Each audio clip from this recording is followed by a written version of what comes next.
Join Darlene Sala now for a few moments of encouraging words as we reflect on God's care and provision for us.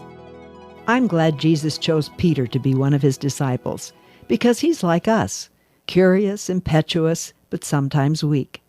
One of the best-known scenes from Peter's life happened when the disciples were in a boat and Jesus came walking on the water.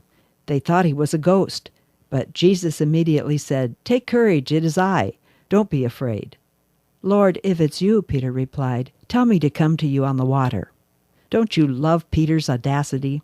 Jesus said, "Come." So Peter got out of the boat and walked on the water toward Jesus. Of course, we all remember that when he saw the storm, he began to sink. But immediately Jesus reached out and caught him. As long as Peter's eyes were on Jesus, he could walk on water. But when he took his eyes off Jesus and looked at the circumstances, he began to sink.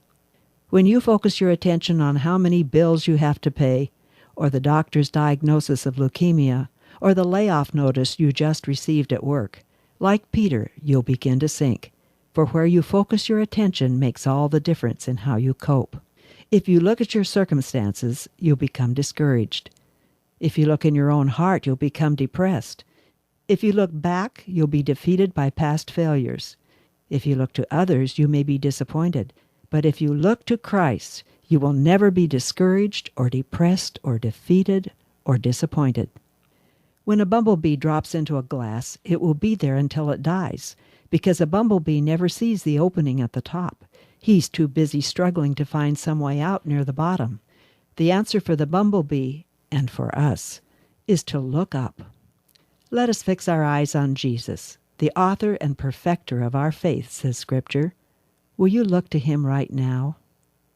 You've been listening to Darlene Sala's Encouraging Words. For more information on this program, visit Guidelines International Ministries at guidelines.org.